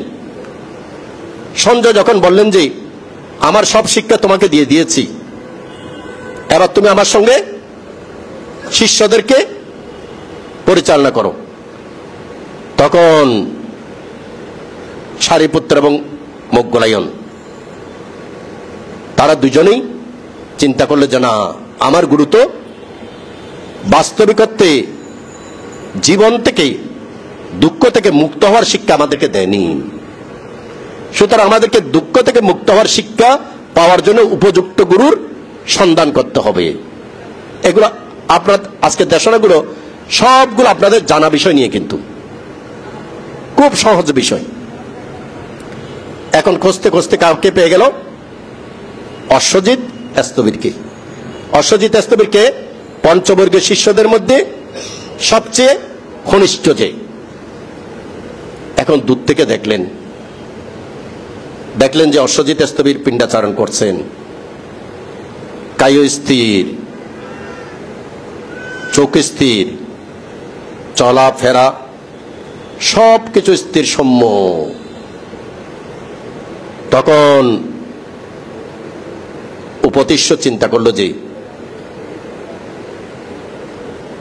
যদি তিনি সত্যকে না পেতেন তাহলে এত স্থির হতে পারেন না। এত স্থির যেহেতু হয়েছেন, তিনি নিশ্চিত সত্য ধর্মকে পেয়েছেন। তখন চিন্তা করলেন না, এখন প্রশ্ন করার সময় নয়। দেখেন আমাদের স্বামী স্ত্রীরা সবাই কিন্তু এগুলো কিন্তু বুঝে রাখেন, এখন প্রশ্ন করার সময় নয়, দূরে দূরে আছেন। এবার অশ্বজিৎ স্থবির স্বয়ং গ্রহণ করে একটা জায়গায়, স্বয়ং পিণ্ডাচারণ করে একটা জায়গায় বসতে যাবেন। তখনই উপতিষ্য কি করলেন, সুন্দর করে একটা আসন দিলেন, বসার জন্য একটা আসন দিলেন, কোনো কথা বললেন না। কিন্তু আসন দেওয়ার পরে এবার যা করণীয় সবকিছু করলেন। অশ্বজিৎ স্থবির স্বয়ং গ্রহণ করলেন। স্বয়ং গ্রহণ করার পরে এখনো কিন্তু কোনো প্রশ্ন জিজ্ঞাসা করেননি। কেন? উপতিষ্য চিন্তা করছেন যে এখন প্রশ্ন করার সময় নয়। এবার খাওয়া দাওয়া শেষ, তিনি বসলেন। বসার পরে এবার উপতিষ্য বলছেন যে আপনার চেহারা অত্যন্ত সংযত, আপনার চলাফেরা অত্যন্ত সৌম্য, আপনার কায় মন বাক্য অত্যন্ত স্থির। আপনি কোন ধর্ম ধারণ করেছেন? দেখেন প্রথমে প্রশংসা করেছে কি, আপনার চলাফেরা, বসা, খাওয়া দাওয়া সবকিছু সুন্দর। এই যে আপনি এত সুন্দর, এত সৌম্য, আপনি কি ধারণ করে এত সৌম্য, এত সুন্দর হয়েছেন? তাহলে এখানে প্রথম শিক্ষণীয় হচ্ছে কি? প্রথম শিক্ষণীয় হচ্ছে যে উপদেশ্য সঙ্গে সঙ্গে প্রশ্ন করেননি, নাম্বার 1 শিক্ষণীয়। নাম্বার 2 শিক্ষণীয় হচ্ছে কি? প্রশ্ন করছেন কিভাবে? প্রশংসা করে, ঠিক কিনা? প্রশংসা করে। ঠিক অনুরূপ ভাবে আমাদের স্বামীরা যখন বাড়িতে আসেন, তখন স্ত্রীরা যদি একটু হাসি মুখে যদি বলে, তুমি অনেক কষ্ট করে এসেছো, আসো একটু বসো, তোমার জন্য হাত মুখ দোয়ার জল দিচ্ছি, তুমি বাতাসের মধ্যে একটু বসো, একটু হাসি মুখে যদি অফিস থেকে আসার পরে সুন্দর করে যদি একটু ওই উপদেশের মতো যদি প্রশংসা করে, এই পরিবারকে চালানোর জন্য সেই সকালে বাড়িতে গেছো, সকাল থেকে বাড়িতে গেছো, বাইরে গেছো, ওইখানে গিয়ে তুমি অনেক কষ্ট করে এসেছো। আবার স্বামীও যদি বলে যে তুমিও তো আমার সন্তানকে নিয়ে সারাদিন কত না ব্যস্ত, সারাদিন আমার সন্তান তোমাকে 2টা পা এক করতে দেয়নি। এই এতটুকু যদি সৌজন্যবোধ যদি স্বামী স্ত্রীর ভিতরে থাকে, সংসারের মধ্যে অর্ধেক ঝগড়া বিবাদ কমে যাবে, অর্ধেক। তাহলে এখানে বুদ্ধের শিক্ষাটা হচ্ছে কি? বুদ্ধের শিক্ষাটা হচ্ছে কি? স্বামী এবং স্ত্রী একে অপরের মন মানসিকতা চিন্তা করেই কথা বলতে হবে। এটাই কিশীল? চারিত্রিক শীল। যেমন ধরুন, আমি প্রথমে শুরুতে বলেছি সব ঘটনাগুলো আপনাদের জানা ঘটনা। পারলেক্য বনের মধ্যে মহাকারণিক বুদ্ধ 3 মাস বর্ষাবাস যাপন করলেন, যেটাকে নিয়ে আপনারা মধু পূর্ণিমা করেছেন খুব সুন্দরভাবে। এখানে আপনারা নবপণ্ডিত বিহারে প্রত্যেক বছর খুব আনন্দজনক পরিবেশে আপনারা মধু পূর্ণিমা করেন। সেই ঘটনাগুলো আপনারা জানেন, আমি সেদিকে যাচ্ছি না। যখন ভিক্ষু সংঘের মধ্যে বিরোধ মীমাংসা হয়ে গেছে, এদিকে আবার শ্রাবস্তী থেকেও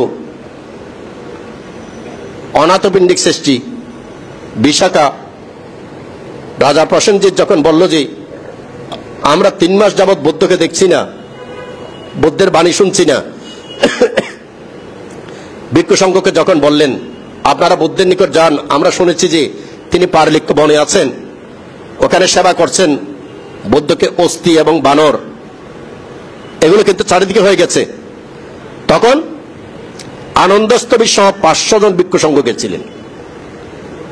বনের মধ্যে যখন প্রবেশ করছিলেন, তখন আনন্দস্তবী কি বললেন?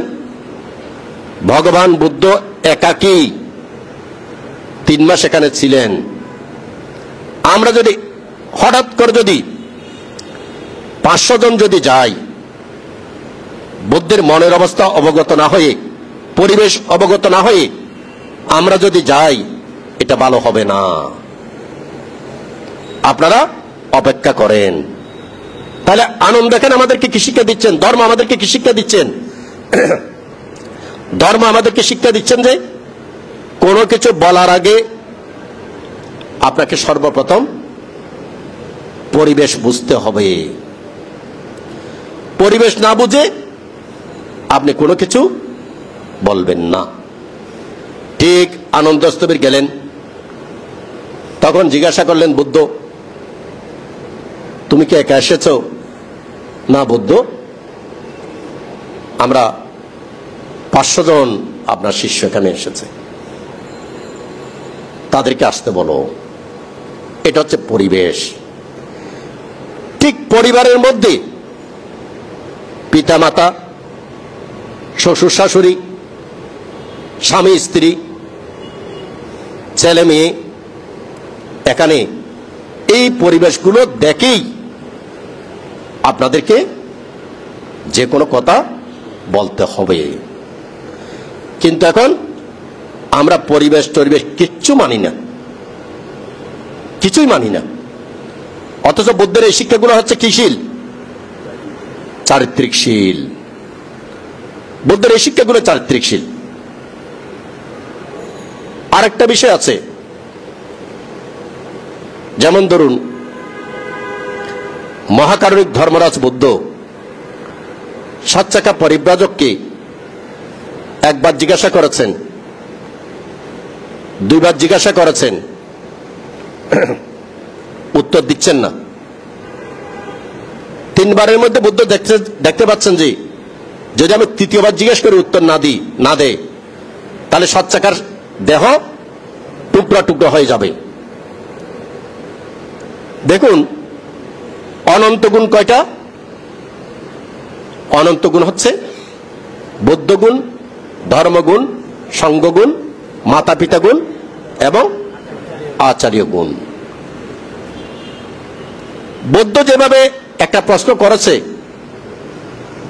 প্রশ্নের উত্তরটা না দিলে শরীর টুকরা টুকরা হয়ে যাবে, ঠিক মাতা পিতা শ্বশুর শাশুড়ি যখন বৌমাকে কিংবা ছেলেকে কোনো প্রশ্ন করে, সেই প্রশ্নের উত্তর যদি গাইটাই করে দেয়, অবাধ্য যদি দেয়, তাহলে ছেলে মেয়ে এবং বৌমার পাপ হবে কি হবে না?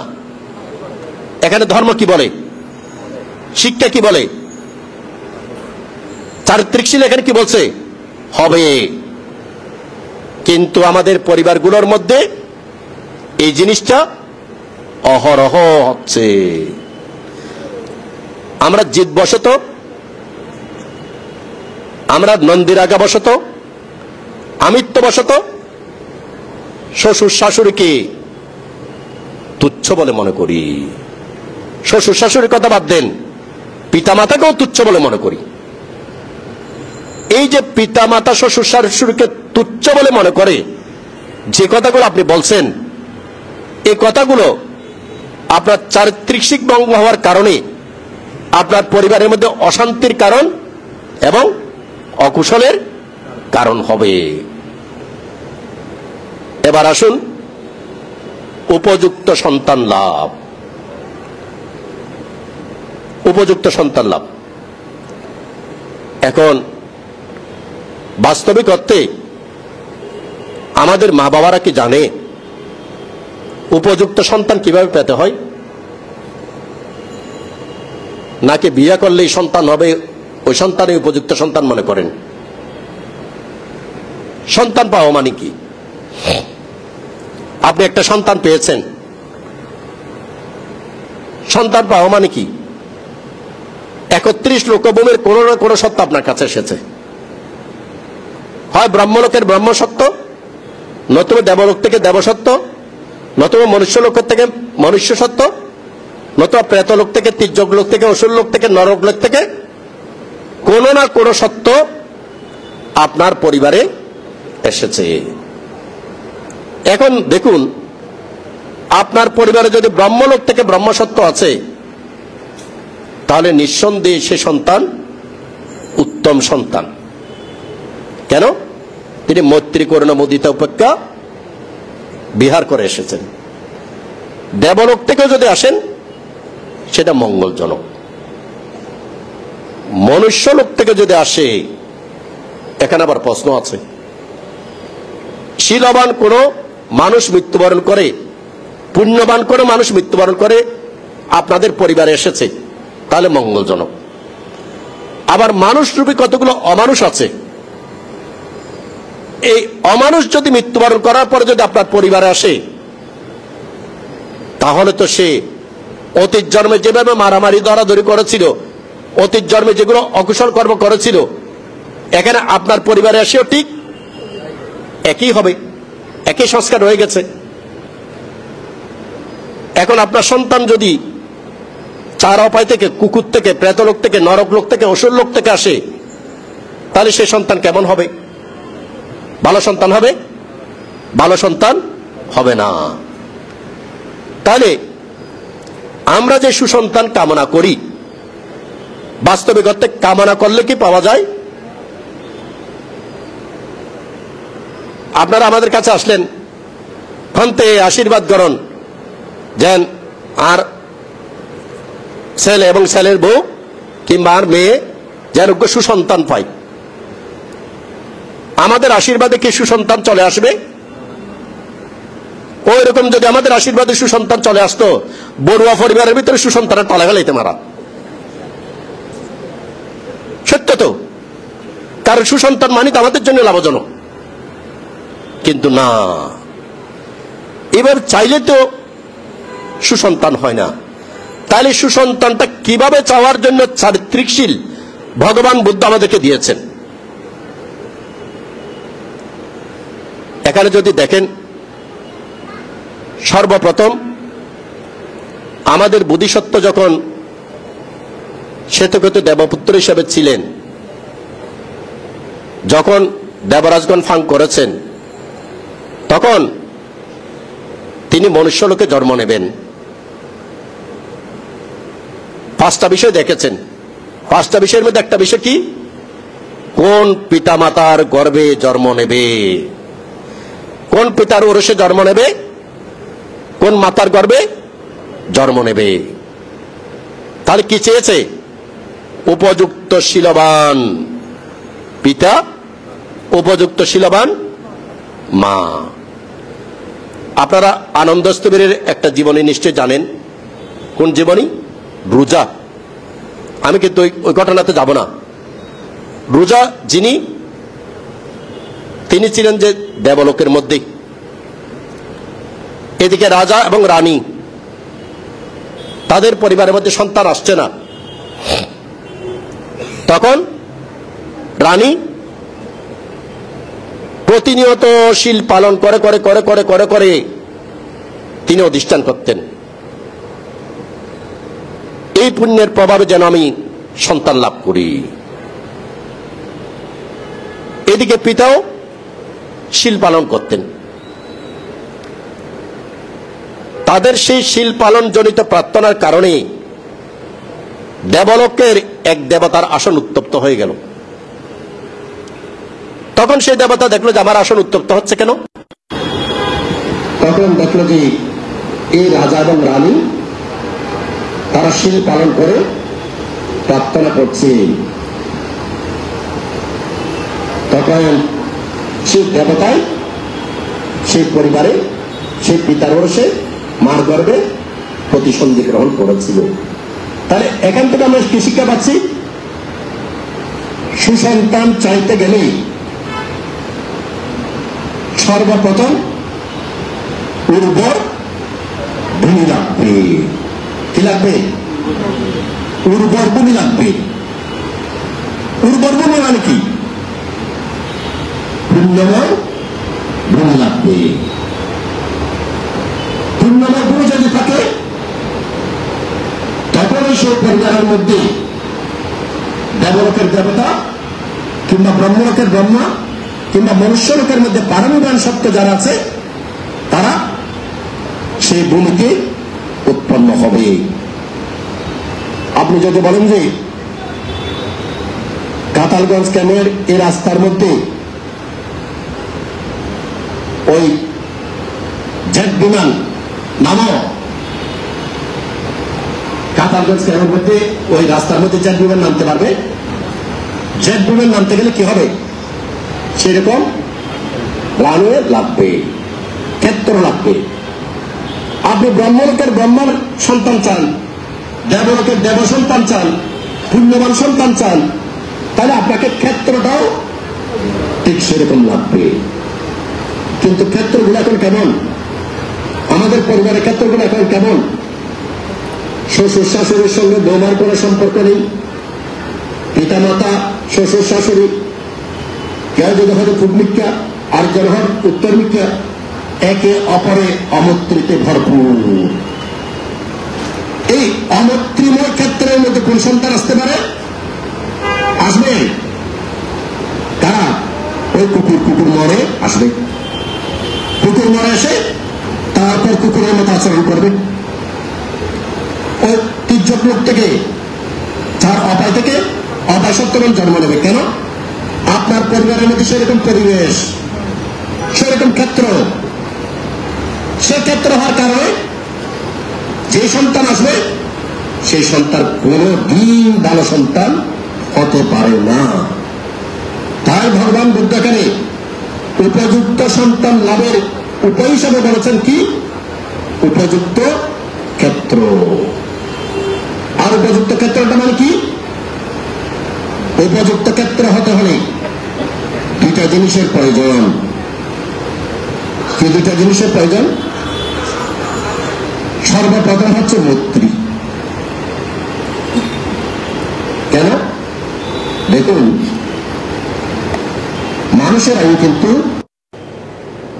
এক সময় 1 লক্ষ নয়, তার চেয়ে আরো অনেক বেশি ছিল। আমি 1 লক্ষের কথা বাদ দিলাম। যেমন আমাদের কাশ্যপ সম্যক সম্বুদ্ধের সময়ে মানুষের আয়ু 20,000 বছর ছিল। আমি 20,000 বছরের কথা বাদ দিলাম। আমাদের মহাকারণিক গৌতম বুদ্ধের সময় মানুষের আয়ু 100 বছর ছিল। মানুষের আয়ু যখন 100 বছর ছিল, তখন কেমন পরিবেশ ছিল? মৈত্রীময় পরিবেশ ছিল। মানুষের আয়ু যখন 1 লক্ষ, এই 1 লক্ষ আয়ু কিসের উপরে ভিত্তি করা হয়েছে? মৈত্রীর উপরেই। মনে রাখবেন, মৈত্রীর উপরেই আলোকিত জীবন, মৈত্রীর উপরে। আবার ঠিক 100 বছর বাদ দিলাম। আমরা যদি এখন থেকে 60 বছর আগের কথা যদি চিন্তা করে থাকি, 60 বছর আগে মানুষের ভিতরে যে মৈত্রীটা ছিল, মানুষের ভিতরে সে মৈত্রীটা আছে। 60 বছর আগে একজন মানুষ আরেকজনকে দিন দুপুরে কোপাচ্ছে, একজনের মেয়ে আরেকজনকে এইভাবে নৃশংসভাবে তার যেটা খারাপ করছে, এগুলো 60 বছর আগে কেউ চিন্তা করতে পেরেছে? পারে নাই, পারে নাই, কোনোদিনও পারে নাই। তাহলে এখন মানুষের ভিতরে এত জিজ্ঞাসা কেন? কিসের উপরে ভিত্তি করে? অমৈত্রীর উপরে ভিত্তি করে। সেজন্য বলা হয় যে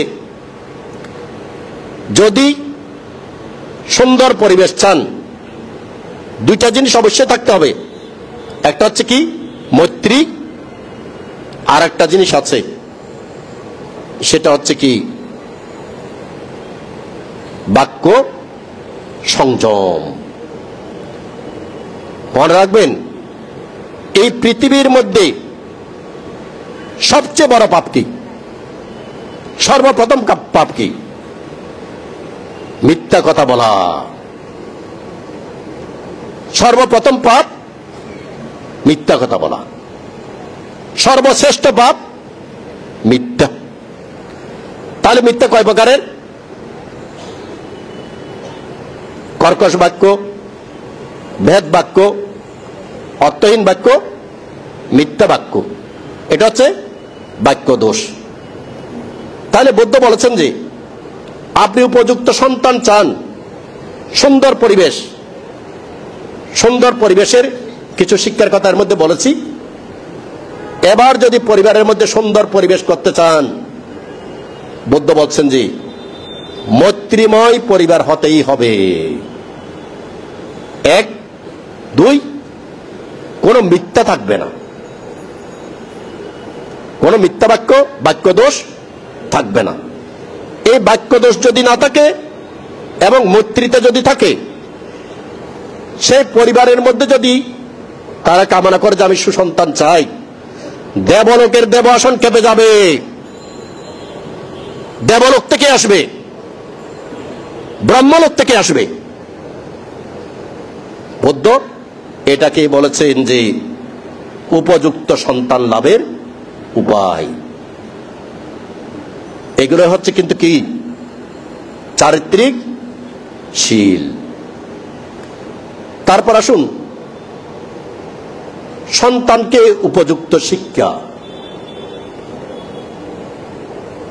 আপনার সন্তান দেবলোক থেকে দেব সন্তান পেয়েছেন, ব্রহ্মলোক থেকে ব্রহ্ম সন্তান পেয়েছেন, কিন্তু সেই সন্তানকে সুন্দরভাবে গঠন করার একটা উপযুক্ত শিক্ষা চাই। এই উপযুক্ত শিক্ষার মধ্যে সর্বপ্রথম হচ্ছে কি? সর্বপ্রথম হচ্ছে যে পরিবারের মধ্যে সদস্য যারা আছেন তাদেরকে ধর্মীয় আচরণ করতে হবে।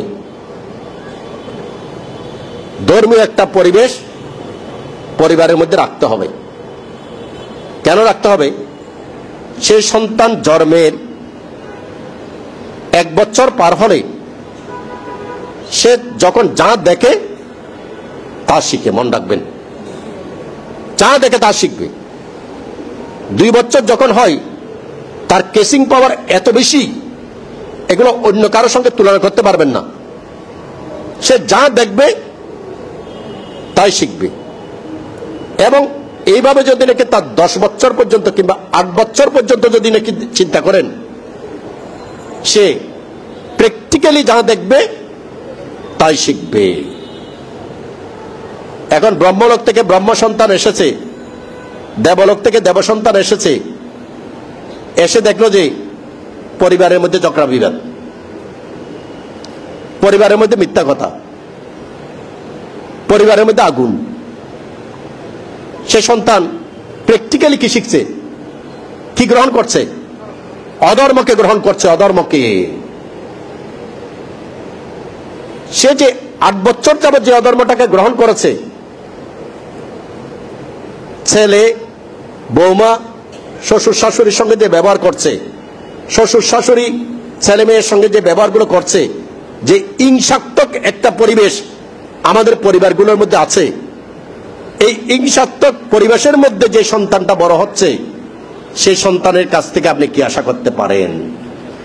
সেই সন্তানের কাছ থেকে আপনি আশা করতে পারেন, মা বাবারা দেখি তো আমরা একেবারে বই পিছন দিয়ে আছে, মা আদর্জি কিন্ডারগার্টেন লজার টার্গেট কি? টার্গেট হচ্ছে ডাক্তার বানানো, ইঞ্জিনিয়ার বানানো, শিক্ষিত করা নয়। কিন্তু শিক্ষা নয়, প্রকৃত ভালো মানুষ বানানো নয়। প্রকৃত ভালো মানুষ বানাতে গেলে সর্বপ্রথম আপনার পরিবারের মধ্যে সেরকম পরিবেশ অবশ্যই লাগবে। অবশ্যই সেরকম পরিবেশ অবশ্যই লাগবে। কিন্তু সেরকম পরিবেশ আপনার পরিবারের মধ্যে নেই।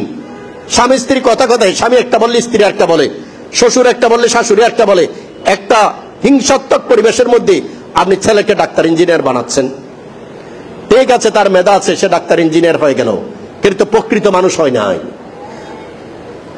প্রকৃত মানুষ না হওয়ার কারণে সে প্রকৃত ধর্মকে শিক্ষা গ্রহণ করে নাই। সে প্রকৃত ধর্মকে শিক্ষা গ্রহণ না করার কারণে সে কনভার্টেড হয়ে যাচ্ছে। দেখেন, কনভার্টেড কারা হচ্ছে? কারা হচ্ছে? চিন্তা করবেন, কারা হচ্ছে? কেন? আপনার ছেলে ডাক্তার, ইঞ্জিনিয়ার, প্রফেসর, অনেক বড়, অনেক উচ্চ শিক্ষিত, কিন্তু আপনার ছেলে তো প্রকৃত শিক্ষাগুলো, ধর্ম শিক্ষাগুলো পায় নাই। তাহলে ধর্ম শিক্ষাগুলো কে দেয় নাই? পরিবার দেয় নাই। পরিবার মানে কে? পিতা মাতা, শ্বশুর শাশুড়ি, মা বাবা, পরিবার। কেন দিচ্ছেন না? কেন দিচ্ছেন না? আজকে আসার সময় আপনার এক কক্সবাজার থেকে এক রাখাইন বাবা এবং মেয়ে এখানে ইকোনমিক্স অনার্স পড়ে, আর বাবা আসছে কক্সবাজার থেকে। মাঝে মধ্যেই আমার এখানে যায়। এখন একেবারে বের হওয়ার সময় আমি জিজ্ঞেস করলাম মেয়ে কি করে? তখন বলল যে ইকোনমিক্সে পড়ে। আমি তখন বললাম যে বাবারে বাবা, ইকোনমিক্স মানে তো বহুত কঠিন সাবজেক্ট, তুমি অনেক ব্রেনি। তারপর বললাম যে দেখো, এখানে কিন্তু সবচেয়ে বড় শিক্ষা তোমার ধর্ম, স্বধর্ম, তোমার সজাত। শিক্ষার কারণে যেন এগুলো ত্যাগ না করো।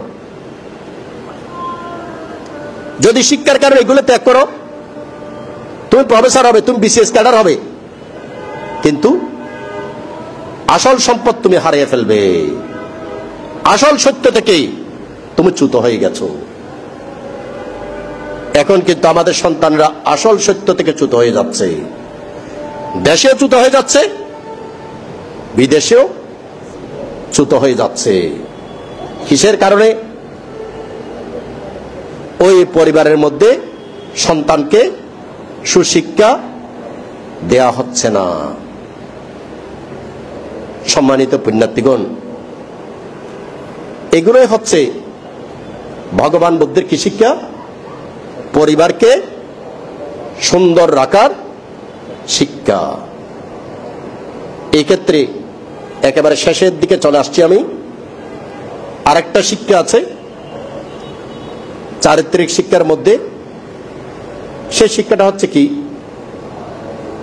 যেমন ধরুন, আমরা স্বামী বলেন, স্ত্রী বলেন, পিতা বলেন, মাতা বলেন, আমরা প্রত্যেকে আমরা কি করি? ধরুন, আপনি ছেলেকে একটা কথা বললেন, কিংবা ছেলে আপনাকে একটা কথা বলল, কিংবা স্ত্রী স্বামীকে একটা কথা বলল, কিংবা স্বামী স্ত্রীকে একটা কথা বলল। কথাটা বলার সময় আমরা কেউ কিন্তু চিন্তা করি না যে আমি যে কথাটা বলছি সে কথাটা বাস্তবে পরিণত হবে কিনা। এখন আমরা কিন্তু এটা বিবেচনা করি না। যেমন ধরুন, উদাহরণ হিসেবে আপনারা প্রত্যেকে জানেন,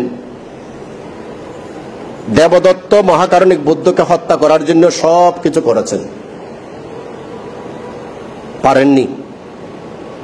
সব শেষে তিনি সঙ্গবেদ করবেন। সঙ্গবেদ করার আগে সব ভিক্ষু সঙ্গের সম্মুখে দেবদত্ত বেশ কয়েকটি প্রস্তাব বুদ্ধকে দিলেন। বুদ্ধ সে প্রস্তাবগুলো গ্রহণীয় নয়, তাই গ্রহণ করলেন না। এখন যখন গ্রহণ করেনি, যারা অন্ধ পৃথকজন ভিক্ষু, তাদের মধ্যে অনেকেই চিন্তা করছে যে কেন দেবদত্ত তো খুব ভালো প্রস্তাব দিয়েছে, এই প্রস্তাবগুলো বুদ্ধ গ্রহণ করেনি। 500 জন দেবদত্তের পক্ষ হয়ে গেল। দেবদত্ত 500 জনকে নিয়ে আলাদা সঙ্গ চলে যাচ্ছে। যাওয়ার আগে ওখানে বেশ কয়েকজন ভিক্ষুর, তারা বুদ্ধকে বলছেন যে বুদ্ধ, আপনি কিছু বলেন, কেন আপনি চুপ করে আছেন? বুদ্ধ কি বললেন? না, এখন বলার সময় নয়। কথাগুলো কিন্তু মনে রাখবেন, এগুলোই কিন্তু চারিত্রিকশীল। এখন কি বলার সময় নয়, বলার একটা সময় আছে। এটা শ্বশুরকে বুঝতে হবে, এটা স্বামীকে বুঝতে হবে, এটা ছেলেকে বুঝতে হবে, এটা মেয়েকে বুঝতে হবে, এটা আমাদের প্রত্যেককে বুঝতে হবে যে বলার একটা সময় আছে। বললেন না। 500 জনকে নিয়ে চলে গেলেন। বেশ কিছুদিন ছিল। এবার বুদ্ধ দেখলেন যে এখন বলার সময় হয়েছে। তাই সারিপুত্র স্তবীর মোহাম্মদ গোলাম স্তবীরকে বললেন কি, যাও তোমরা এবার যাও, দেবদত্তের এখানে যাও। কেন? বলার সময় হয়েছে। গেলেন, যাওয়ার পরে সারিপুত্র স্থবির, মহামজ্ঞলায়ন স্থবির তারা দেশনা করে, সারিপুত্র স্থবির দেশনা করে 500 জনকে আর্যপুতগলে পরিণত করে নিয়ে আসলেন। কেন? বলার সময় হয়েছে। যদি অসময়ে বলতে কি হতো? এটাও বুদ্ধ ব্যাখ্যা করেছেন। দেবদত্ত যখন 500 জনকে নিয়ে চলে যাচ্ছে, তখন যদি আমি বলতাম, এই অসময়ে যদি আমি বলতাম, তাহলে এখানে দেবদত্তের সঙ্গে বাকবিতণ্ডতা হতো। 500 জন দেবদত্তের এই বাকবিতণ্ডতাকে সমর্থন করত। এই বাকবিতণ্ডতাকে সমর্থন করলে তারা আর কোনদিন মার্গফলে প্রতিষ্ঠিত হতে পারত না। অসময় এটা। কিন্তু আমাদের পরিবারের মধ্যে পিতা, মাতা, স্ত্রী, পুত্র, কন্যা, আমরা সময় অসময় বুঝি। বুঝেন নাকি? এই বুঝেন না বলে পরিবারগুলো এখন আগুন। এই বুঝেন না বলে পরিবারগুলো আগুন। সম্মানিত পুণ্যার্থীগণ, সব শেষে এসে বলবো যে বুদ্ধের এই চারিত্রিক শিক্ষাগুলো আমাদেরকে গ্রহণ করতে হবে। বুদ্ধের চারিত্রিক শিক্ষার মধ্যে আরো অনেক শিক্ষা আছে। আমি সেদিন কিছু কিছু ওখানে বলেছিলাম, কিরকম, যেগুলো এখন থেকে 40-45 বছর আগেও ছিল। আমরা পিতামাতাকে যেভাবে সম্মান করেছি, আমরা শিক্ষককে যেভাবে সম্মান করেছি, আমরা বড় ভাইকে যেভাবে সম্মান করেছি, আমরা ভিক্ষুদেরকে যেভাবে সম্মান করেছি, এই সম্মানগুলো এখন নাই। অথচ আমরা পিতামাতাকে যে সম্মান করেছি, শিক্ষককে যে